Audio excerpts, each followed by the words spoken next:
嗨，小朋友们，大家早上好。好，今天呢，我们要学习佛教呀。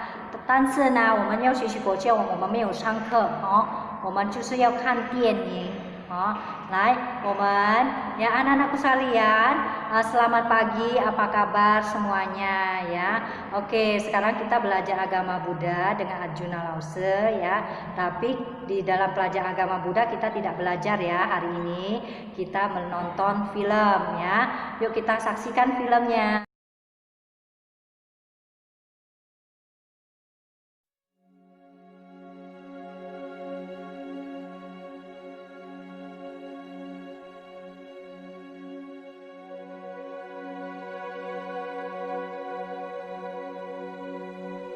人间的佛陀赤着一双脚，行走在恒河的两岸。这一走就是49年。他带领着我们学习解脱的方法，指引我们暗夜里的光明大道。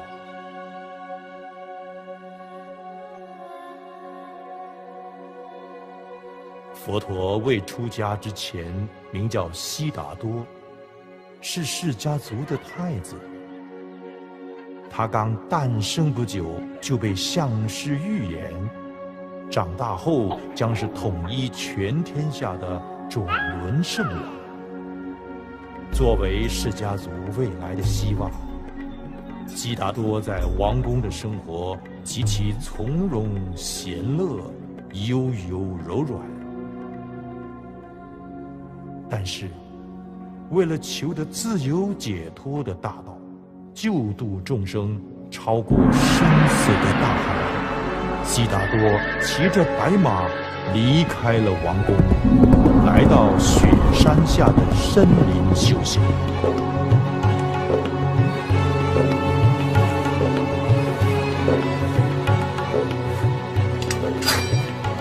6年的星辰风雨。悉达多历尽了种种苦行，最终了悟要依循中道修行。修行就像弹琴，要不松不紧，弦太紧则断，太松则弹不出声音。纵欲享乐或极端苦行，都是一种执着。安于中道，才能达到身心的解脱。悉达多端坐在菩提树下修行，独自面对重重来袭的烦恼魔君。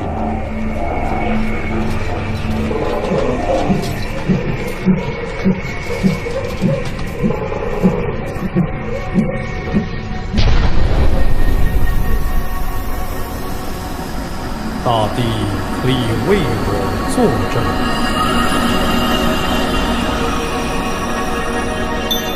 此刻，悉达多的内心没有一丝毫的散乱，达到清净无染的境地，他自觉开悟成佛。奇哉奇哉！众生皆有如来佛性，只因尘劳而不得见。我没有骄傲的心，我不是名闻的奴隶，更不是一切利养的使役。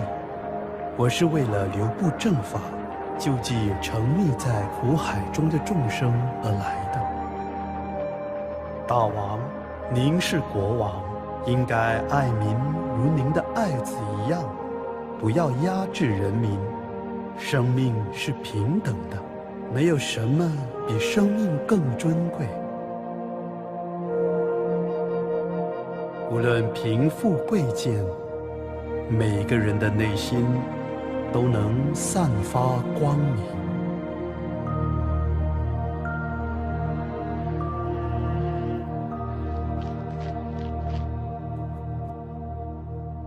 佛陀，请放开我很脏。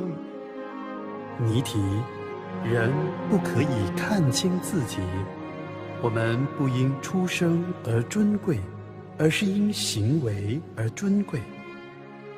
你清除人们家里的污秽，我清除人们内心的不净。一体，你和我是一样的。起来吧。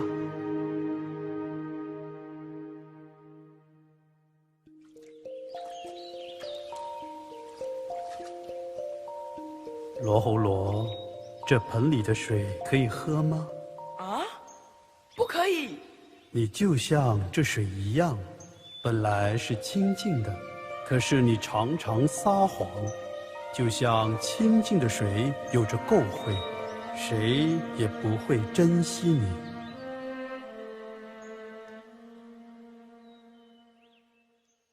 阿那律，你看不见，我来帮你缝吧。我不曾想过弟子是我的，众生是我的，我只不过是僧团的一份子。攻向加比罗卫城！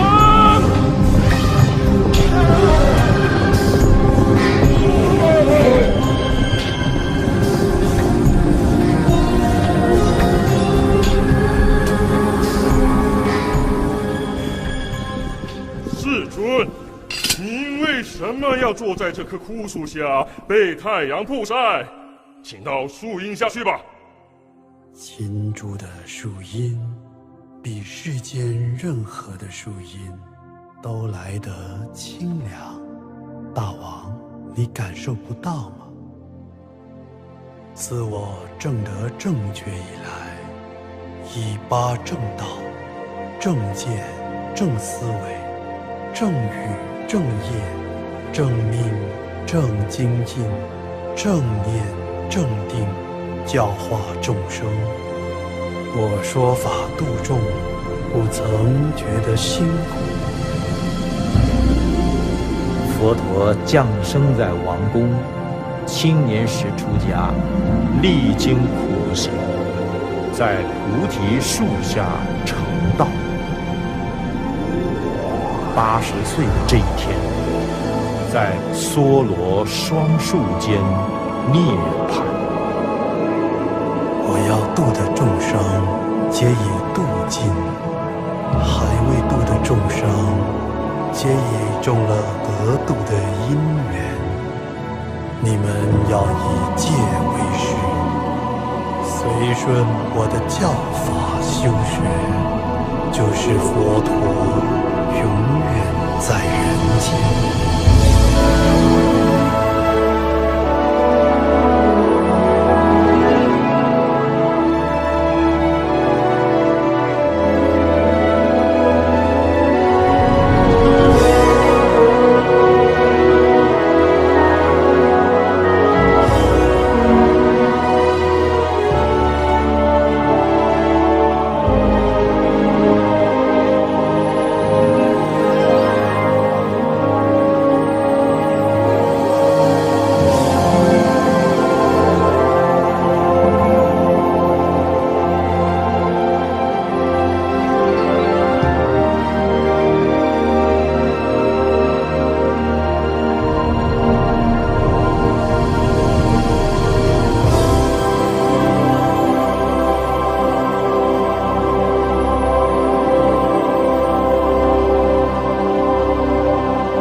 好，小朋友们，怎么样？刚才看电影了ya? Gimana tadi udah menonton film ya? Nah, filmnya bagus apa tidak? Ya, tentang sejarah apa? Sejarah Sakyamuni, yaitu sejarah Sang Buddha, Buddha Gautama ya, atau Pangeran Siddhartha ya. Anak-anakku sekalian, nah di sini Pangeran Siddhartha kan kita sering dengar ya sejarahnya Pangeran Siddhartha ya kan, karena melihat 4 kejadian seperti lahir, sakit, tua dan mati ya kan. Maka pada saat itu Pangeran Siddhartha punya pikiran apa? Ingin bertapa ya, ingin membebaskan dirinya dari segala macam penderitaan ya kan, ingin mencapai nibbana tingkat tinggi ya. Jadi anak-anakku sekalian, makanya beliau meninggalkan istananya ya, padahal dia tinggal di istana itu enak loh ya, tapi karena demi membebaskan diri dari segala macam penderitaan di dunia, karena beliau ingin kita semua juga selamat dan ingin keluarganya juga selamat dari segala macam penderitaan, maka beliau merelakan dirinya untuk melepaskan semua tahtanya, semua kekayaannya ya. Jadi beliau keluar dari istana ya, dan beliau memotong rambutnya gitu ya kan, memotong rambutnya, dan beliau menjadi petapa ya. Nah pada saat menjadi petapa ada ketidaklancaran yang beliau hadapi ya. Nah sebelum waktu pas keluar dari istana pun ada halangan-halangan ya, yang menghalangi siapa? Mara, makhluk jahat yang bernama Pasapata ya. Jadi makhluk ini selalu mau mengganggu Pangeran Siddhartha supaya tidak menjadi Buddha ya. Nah jadi pada saat itu Pangeran Siddhartha tetap punya kuku yang kuat ya, karena cita-citanya hanya satu, yaitu hanya ingin apa? Menyelamatkan semua umat manusia dari segala macam penderitaan, dan dia mau melepaskan semua penderitaan ya kan. Dia mau semua umat manusia bisa mencapai nibbana ya, nibbana tingkat tinggi. Nah jadi pada saat itu beliau sadar akan tubuh ini hanya sementara ya. Jadi beliau menggunakan kesempatan hidup ini, kesempatan tubuhnya untuk apa? Untuk membina dan untuk mencapai apa? Mencapai kebahagiaan tingkat tertinggi, yaitu nibbana ya. Nah pada saat itu beliau bertapa ya, bertapa di mana? Di hutan Uruvela ya. Nah pada saat itu ya kan, waktu beliau bertapa, beliau melakukan berbagai macam berbagai macam pertapaannya ya kan. Nah gitu, waktu beliau bertapa, beliau sampai melakukan penyiksaan diri ya, penyiksaan diri yang sangat luar biasa, yang akhirnya dia karena mendengarkan sebuah lagu ya, jika senar itu ditarik terlalu keras ya, maka akan putus. Nah dari situlah beliau sadar ya, bahwa pembinaan itu tidak boleh terlalu ekstrim ya, itu akan menyebabkan kegagalan, menyebabkan beliau itu gagal di dalam membina nanti ya. Nah pada saat itu beliau menyadari, dan akhirnya beliau membina dengan cara biasa lagi. Lalu beliau pergilah ke kota Bimbisara, ke kerajaan Bimbisara, ada di sana ada kota Rajagaha ya, kota Rajagaha yang dipimpin oleh Raja Bimbisara ya, kalau nggak salah di bukunya itu ya. Nah itu, nah jadi pada saat itu rakyat-rakyat di sana melihat pas ada pesta ya, melihat wah begitu anggun ya, begitu berwibawa, siapakah dia? Nah banyak yang bertanya ya, jadi banyak yang merasa wah luar biasa banget ini orang ya, kayak gitu. Jadi membuat Raja Bimbisara juga jadi tertarik, ingin melihat, tertarik siapa sih itu, pengen tahu juga siapakah itu. Nah tapi ternyata tidak lama kemudian, karena ada dari kerajaan punya datang ke tempat Pangeran Siddhartha dan bertanya, akhirnya dilaporkan ke Raja Bimbisara. Akhirnya Raja Bimbisara ke sana, ke guanya Petapa Siddhartha, yang Petapa Siddhartha bertapa di sana, istirahat di sana ya. Jadi pada saat itu Petapa Siddhartha ngobrol lah sama Raja Bimbisara. Nah, Raja Bimbisara ini mau menarik dia menjadi raja gitu, karena dia melihat Pangeran Siddhartha itu begitu anggun, begitu berwibawa, begitu berkarisma ya. Jadi agak tergugah.